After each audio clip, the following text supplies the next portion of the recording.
Happy Monday, everybody. My name is Brandon Rosa, and welcome to episode 306 of the Xbox in 10 podcast, the weekly source of Xbox gaming news covered in around 10 minutes. Every Monday, this podcast covers new game releases, the previous week's gaming news, and we all learn an Xbox-related fun fact together. This show is on YouTube and podcast services around the world, so please subscribe to your favorite and leave a review. Xboxin10.com, no numbers, is your quick source for links to all of our podcast destinations and social media profiles, which you can follow at Xboxin10.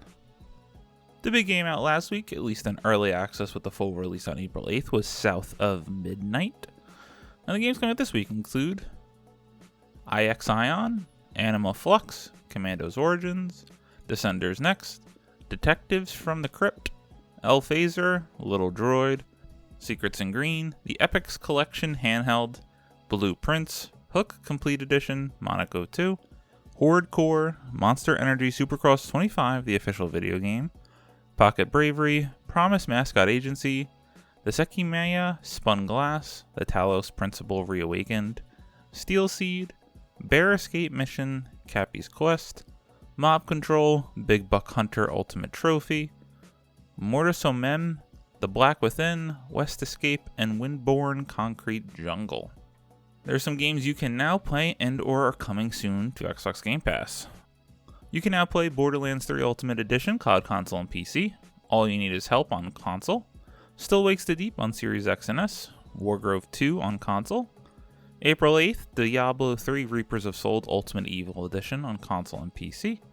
Then South of Midnight, the long-awaited Compulsion Games first-party release, Cloud PC and Series X and S. Commando's Origins, Cloud PC and Series X and S on April 9th. Blueprints on Cloud PC and Series X and S on April 10th. Hunt Showdown 1896 on PC, April 15th. Then Grand Theft Auto 5 coming on April 15th. Now to last week's biggest news stories. We have 5 to cover this week. Number 1, Asus and Xbox Tease gaming handheld.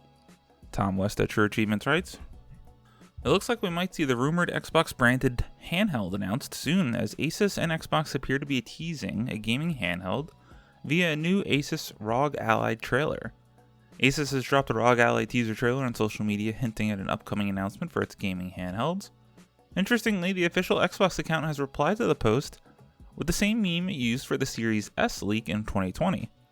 Additionally, the video also features Xbox's A, B, X, and Y buttons for just a moment, 27 seconds in, suggesting an announcement for the rumored partner device could arrive soon.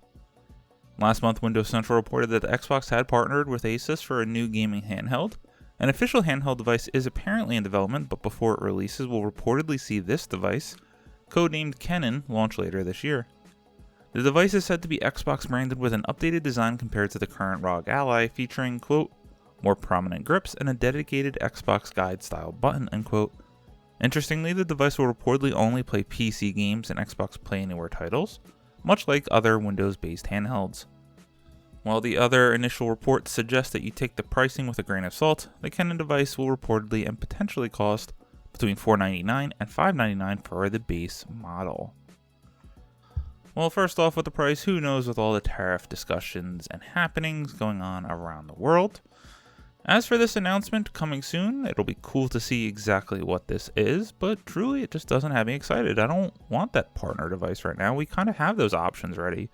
The Logitech G Cloud, which I do have, is the streaming. You have the ROG Ally, you have the Steam Deck, and they just announced Switch 2 coming soon this year. So I'll be intrigued to see what this is. It really does look like Xbox is trying to use this to maybe test the water, gather some information, and maybe see what they really need to and should prioritize in their own handheld.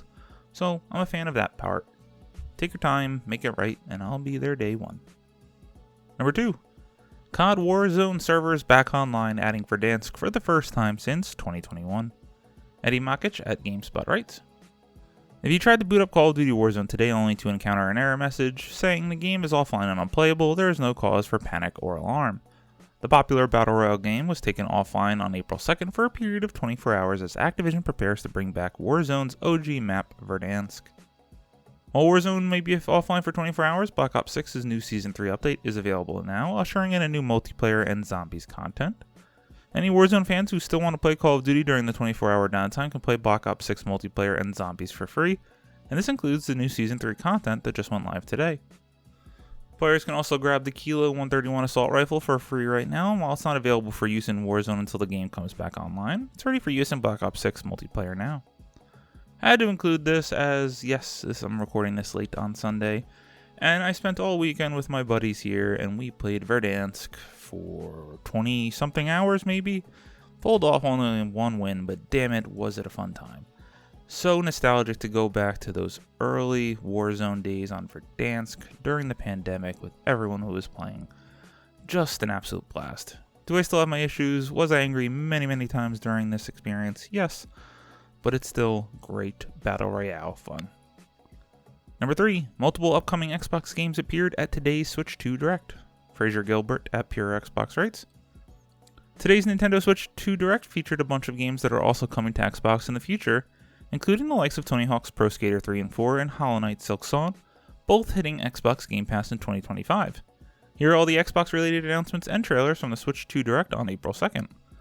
Street Fighter 6 Years 1 to 2 Fighters Edition, releasing June 5th, 2025.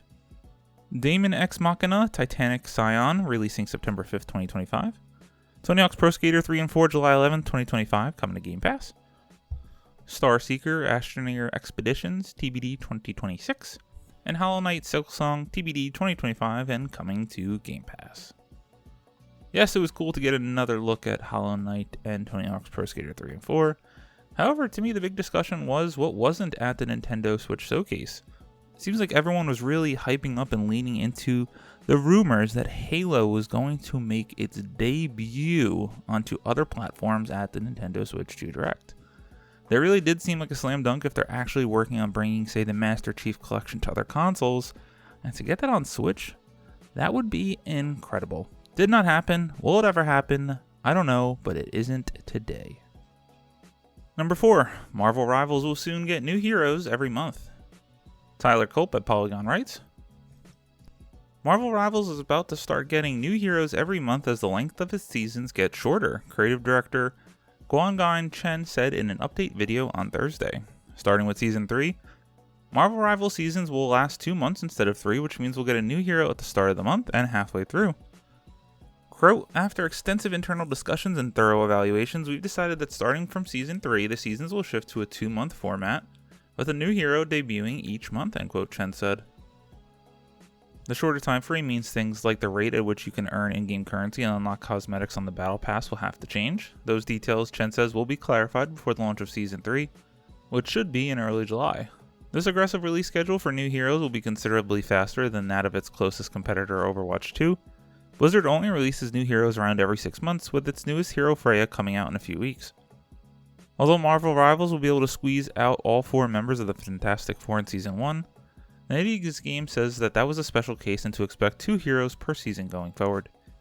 Emma Frost will join the roster on April 11th with Season 2 starts, and Ultron will arrive with the mid-season update in June. The new season will also bring new team-up abilities, the ability to gift cosmetics to other players, recolors of popular skins, and a list of balance updates. Man, NetEase really wants to keep the pedal all the way to the ground and the gas going on this game by introducing heroes at such a rapid frequency. I mean, I think this is awesome if you really want to keep everyone invested in your game. I don't know if they need to be that aggressive, but I did hop into Marvel Rivals about 2 weeks ago, and it is still a great time. And number 5, Final Fantasy VII Remake still coming to Xbox in 2025, insists Insider. Fraser Gilbert at Pure Xbox writes, one of the big stories coming out of yesterday's Switch 2 Direct from an Xbox perspective was the fact that Final Fantasy VII Remake Integrate was announced for Switch but not Xbox. But apparently it's still on the way to us this year. This is according to known leaker Nate DeHate on social media, who advised to Pure Xbox member AWP69 that Final Fantasy VII Remake is still targeting this year, whereas Final Fantasy VII Rebirth is expected on Xbox in 2026. This was actually first reported by the same leaker back in January. They claimed at the time that the Final Fantasy VII Remake was 2025 and Final Fantasy VII Rebirth was 2026, and that both games would be coming to the Nintendo Switch 2. It was also mentioned that Final Fantasy XVI was coming to Xbox, but it didn't appear at the Xbox Developer Direct as speculated. I just cannot wait for these games to finally come to Xbox so we can stop talking about it year after year after year after year. I still really want to try these games as I've never beaten a mainline Final Fantasy game. However, I do want to make myself play through the original before I jump into Remake. Gotta find the time. As always, we end our show with a fun fact about Xbox, so let's just learn a little bit more about Asus, or Asus, I'm not entirely sure how to say it, from good old Wikipedia. Asus Tech Computer Inc. is a Taiwanese multinational computer, phone hardware, and electronics manufacturer, headquartered in Beitou District, Taipei, Taiwan. Its products include desktop computers, laptops, netbooks, mobile phones, networking equipment, monitors, Wi-Fi routers, projectors, motherboards, graphic cards, optical storage, multimedia products, peripherals, wearables, servers, workstations, and tablet PCs. The company is also an original equipment manufacturer, OEM, and was founded on April 2nd, 1989, or 36 years ago.